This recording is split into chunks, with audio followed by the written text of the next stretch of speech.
Hello students, स्वागत है आपका मेरे YouTube channel maths A to Z में। स्टूडेंट्स, आपने पाइथागोरस प्रमेय का नाम सुना ही होगा। 9th क्लास में आपने जो है क्रियाकलाप के द्वारा कई प्रकार से पाइथागोरस प्रमेय को सिद्ध करना सीखा था।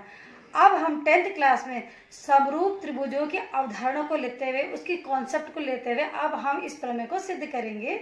और इसको सिद्ध करने के लिए हम क्या करेंगे, जो कर्ण है उस पर जो उसकी जो सम्मुख शीर्ष है, उसकी जो अपोजिट साइड जो उसका वर्टेक्स है, उससे हम कर्ण पर क्या करेंगे, एक परपेंडिकुलर ड्रॉ करेंगे, लंब डालेंगे। और लंब डालने से जो दो त्रिभुज बन जाते हैं वो समरूप त्रिभुज हो जाएंगे।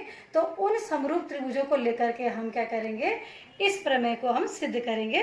प्रमेय इस प्रकार से है कि एक समकोण त्रिभुज में कर्ण का वर्ग शेष दो भुजाओं के वर्गों के योग के बराबर होता है। ये आपने पहले भी पढ़ा था। ये हमारे पास एक समकोण त्रिभुज एबीसी है जिसमें शीर्ष बी पर 90 अंश का कोण बन रहा है। अब हम क्या करना चाहते हैं, सिद्ध ये करना चाहते हैं कि जो कर्ण है एसी, उसका वर्ग यानी AC square is equal to AB square plus BC square. जो इसके अन्य दो भुजाएं हैं वो है AB और BC, तो इनके वर्गों का योग यानी कि AB square plus BC square. इसको किसके इक्वल लाना है, हमने कर्ण के वर्ग के इक्वल लाना है, मीन्स AC स्क्वायर के इक्वल लाना है। ये मैंने लिख दिया है यहाँ पे, आप देख सकते हैं। इसके लिए हम स्टूडेंट्स क्या करेंगे, शीर्ष B से जो सामने कर्ण दिया गया है यहाँ तक हम जो है परपेंडिकुलर यानी कि लंब डाल देंगे, जो कि BD है, D पर 90 अंश का कोण बन रहा है। अब स्टूडेंट्स हम देखते हैं कि क्या करते हैं। यहाँ पे देखेंगे आप, इस समकोण त्रिभुज में जब हमने यहाँ पे एक लंब डाला है तो लंब डालने से यहाँ हमारे पास दो त्रिभुज और तैयार हो गए हैं। आप देख सकते हैं ADB और BDC, ये दोनों ही त्रिभुज जो है इस मूल त्रिभुज ABC के क्या है, ये दोनों समरूप होंगे। आप देख सकते हैं त्रिभुज ADB है वो त्रिभुज ABC के समरूप होगा। इसी प्रकार से जो ट्रायंगल BDC है वो जो बड़ा मेन ट्रायंगल था ABC, वो उसके भी समरूप होगा। अब समरूप क्यों होगा, आप जानते हैं AA समरूपता से ये दोनों ट्रायंगल्स क्या हो जाएंगे, समरूप होंगे। AA समरूपता माने कोण कोण समरूपता। आप देख सकते हैं ADB में क्या हो रहा है, D पे 90 अंश का कोण बन रहा है, ठीक है। और त्रिभुज ABC जो है, त्रिभुज ABC में B पे भी 90 अंश का कोण बना हुआ है। अब त्रिभुज ADB में जो A पर जो एंगल बन रहा है, कोण बन रहा है, वही कोण त्रिभुज ABC में A पर बन रहा है। तो दो कोण इन दोनों त्रिभुज में, बाएं साइड का जो त्रिभुज आप देखते हैं इसमें और ये बड़ा वाला त्रिभुज है, इसमें दो कोण एक जैसे हैं, यानी कि AA समरूपता हो रही है। और इस हिसाब से दोनों त्रिभुज क्या हो जाने चाहिए, समरूप हो जाने चाहिए। इसी प्रकार से आप देख सकते हैं कि जो दाहिने साइड में आपको त्रिभुज दिख रहा है BDC, ये BDC त्रिभुज जो है मूल त्रिभुज यानी पहले वाले त्रिभुज जो दिया गया था ABC, उसके भी समरूप होगा। क्यों होगा, मैं आपको अभी AA समरूपता से बता देती हूँ। इस त्रिभुज में आप देखेंगे D पर कितने अंश का कोण बन रहा है, 90 अंश का कोण बन रहा है। BDC में D पर 90 अंश का कोण बन रहा है। त्रिभुज ABC में B पर 90 अंश का कोण बन रहा है। तो आप देख सकते हैं जो दाहिना वाला त्रिभुज है उसमें D पर 90 अंश का कोण, और ये बड़ा जो त्रिभुज था उसमें B पर 90 अंश का कोण बना, बराबर बराबर है दोनों कोण। इसके बाद जो दाहिना त्रिभुज में BDC है उसमें जो C पर कोण बन रहा है, वही कोण त्रिभुज ABC में C पर भी बन रहा है। तो दो कोण जो है संगत कोण क्या हो गए, आपस में बराबर हो गए। इस हिसाब से दाहिना वाला त्रिभुज BDC और जो मूल त्रिभुज ABC है वो दोनों क्या हो गए, समरूप हो गए। अब स्टूडेंट्स, अब हम क्या करेंगे, इन दोनों त्रिभुजों की समरूपता को लेते हुए इस प्रमेय को अब हम सिद्ध करने जा रहे हैं। तो स्टूडेंट्स, अब हम इसकी उपपत्ति देखते हैं हम कैसे करेंगे। इसकी उपपत्ति बहुत ही आसान है। सबसे पहले हम इस बाईं साइड का जो ट्रायंगल आपको दिख रहा है ADB, ये समकोण त्रिभुज है, इसको और जो मूल त्रिभुज है हमारे पास ABC समकोण त्रिभुज है, उसको हम दोनों को कंपेयर करते हैं कि ये दोनों त्रिभुज क्या होंगे, समरूप होंगे। तो आप देखते हैं ये दोनों त्रिभुज का अगर हम इनकी कंपैरिजन करते हैं तो हम क्या पाते हैं कि एंगल डी यहाँ पे 90 डिग्री है इस त्रिभुज में, और इस त्रिभुज में बी पर 90 डिग्री बन रहा है। अभी मैंने आपको थोड़ा पहले बताया था इस त्रिभुज में ए पर जो जितना एंगल है कोण है वही कोण इस त्रिभुज ए बी सी के ए पर बन रहा है।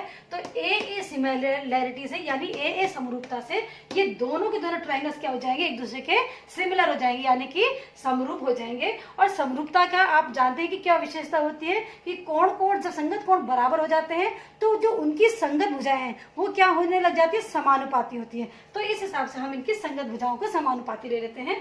देखेंगे स्टूडेंट्स, मैंने सबसे पहले लिखा है कि triangle A D B similar to the triangle of A B C. आप देख सकते हैं एक बात और विशेष ध्यान देने वाली बात है इसमें स्टूडेंट्स कि जब आप सिमिलर ट्राइंगल्स बताते हैं तो आप इनके क्रम का ध्यान रखेंगे लिखने में। क्रम का ध्यान मतलब जैसे कि संगत भुजा के संगत भुजा होनी चाहिए, संगत शीर्ष को संगत शीर्ष के हिसाब से लिखना है। जैसे यहाँ पे कोण, जैसे यहाँ पे ए लिखा आपने इस ट्रायंगल में, तो यहाँ पे इस ट्रायंगल का ए, ये दोनों जो है संगत शीर्ष है। ए का संगत शीर्ष ए है, बी यहाँ पे डी का संगत शीर्ष कौन होगा, देखो स्टूडेंट्स यहाँ पे डी पे 90 डिग्री का बन रहा है, यहाँ पे कहाँ पे बन रहा है 90 डिग्री का एंगल बी पे बन रहा है। तो इस डी का संगत कौन हुआ, बी हुआ। तो जब आप यहाँ पे डी लिखेंगे तो यहाँ पे आप बी जरूर लिखेंगे। इसके बाद जब इस ट्रायंगल में जब आप बी लिखेंगे तो ये बी का संगत कोण कौन सा होगा, बी के संगत शीर्ष किसको माना जाएगा, अब सी को माना जाएगा। तो हम यहाँ पे बी के साथ सी लिखेंगे। अब हम क्या करते हैं, संगत भुजाओं को क्या करते हैं, समानुपाती दर्शाते हैं। देखेंगे हम कैसे करेंगे, यहीं पर से आप देख करके बता सकते हैं। स्टूडेंट देखेंगे ए डी का रेशियो हम लेंगे ए बी के साथ। देखो ए बी का अनुपात लेंगे हम ए बी के साथ और ए बी का अनुपात लेंगे हम ए सी के साथ। आप देख सकते हो यहाँ पे ए डी का अनुपात हम ए बी के साथ ले रहे हैं और ए बी का अनुपात हम ए सी के साथ ले रहे हैं और दोनों अनुपातों को समान कर रहे हैं, यानी कि दोनों की दोनों संगत भुजाएं जो है क्या हो गई, समानुपाती हो गई। अब हम इसके बाद क्या करेंगे, क्रॉस मल्टीप्लिकेशन से ए सी को ए डी के साथ गुणा में ले जाएंगे और ए बी को ए बी के साथ गुणा में ले जाएंगे। तो हमारे पास क्या आ जाएगा, A B into A B means A B square is equal to A D into A C. ये आप लिखेंगे, इसको आप इक्वेशन नंबर 1 डाल देंगे। ये अब इसके बाद आपने क्या करना है, ये बाएं साइड का जो त्रिभुज था मूल त्रिभुज के क्या था, समरूप था। अब हम क्या करेंगे, ये जो दाहिना साइड का जो त्रिभुज बन रहा है, जो समकोण त्रिभुज है, वो मूल त्रिभुज के समरूप दिखा करके हमने उसी में भी इक्वेशन नंबर 2 ला जानी है। अब देखो स्टूडेंट्स मैं कैसे करती हूँ। अब स्टूडेंट्स हम 2 त्रिभुज लेते हैं, ए बी सी त्रिभुज और त्रिभुज बी डी सी जो दाहिने तरफ है। आप देखते हो ये दाहिने तरफ वाला त्रिभुज भी समकोण त्रिभुज है और ये मूल त्रिभुज भी आपका समकोण त्रिभुज है। इन दोनों की हम तुलना करते हैं कि क्या होता है। देखो स्टूडेंट्स ये दोनों त्रिभुज भी समरूप होंगे। देखिए ए समरूपता से ये दोनों त्रिभुज भी समरूप हो जाएंगे। आप देख सकते हैं मूल त्रिभुज में बी पर 90 डिग्री का एंगल बन रहा है और इस त्रिभुज बीडीसी में डी पर भी 90 डिग्री का एंगल बन रहा है, यानी कि बी किसके करस्पॉन्डिंग हो गया, डी के करस्पॉन्डिंग हो गया। ठीक है, उसके बाद मूल त्रिभुज ए बी सी में जो सी पर जितने डिग्री का एंगल बन रहा है, ये देखेंगे ये सी पर जितने डिग्री का एंगल बन रहा है, इस दाहिने त्रिभुज जो समकोण त्रिभुज दाहिना वाला है इसमें भी जो बीडीसी में सी पर भी उतने ही डिग्री का कोण बनेगा, यानी सी के करस्पॉन्डिंग सी हो गया, यानी सी के संगत शीर्ष सी हो गया।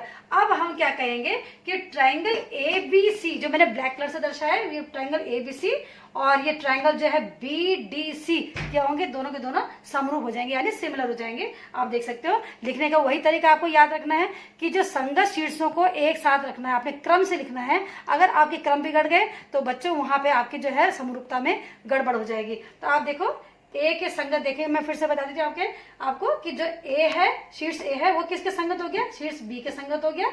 और जो बी शीर्ष है इस त्रिभुज में देखेंगे बड़े वाले त्रिभुज में, तो बी किसके संगत है, डी के संगत है, क्योंकि बी पे 90 डी पे 90 डिग्री है। ठीक है, और सी पे जो कोण है वही सी पे कोण है, तो सी के संगत सी, बी के संगत डी, तो कौन बच गया, ए के संगत बी अपने आप ही हो जाएगा। तो ए समरूपता से दोनों ट्राइंगल्स कैसे हो गए, सिमिलर हो गए यानी कि समरूप हो गए। अब स्टूडेंट्स हम जानते हैं समरूप त्रिभुजों में क्या होता है कि संगत भुजाएं इनकी समानुपाती होती है। ठीक है, करस्पॉन्डिंग साइड्स के रेशियोज क्या होते हैं, इक्वल होते हैं। तो आप देख सकते हैं कि हम इसमें क्या लिखेंगे, जैसे इस बड़े वाले ट्राइंगल में जो BC है, ये देखेंगे BC इसका सिमिलर, तो इसका जो करस्पॉन्डिंग साइड कौन सी होगी, आप देखिए BC करस्पॉन्डिंग कौन होगी, DC होगी। देखो BC DC, तो इतना रेशियो इतना लिखेंगे, BC रेशियो DC लिख देंगे इज इक्वल टू। अब वापिस इस पे आ जाइए, AC के करस्पॉन्डिंग कौन सी साइड होगी, आप देखिए AC के करस्पॉन्डिंग कौन सी होती है, BC, आप ये लिख सकते हैं BC।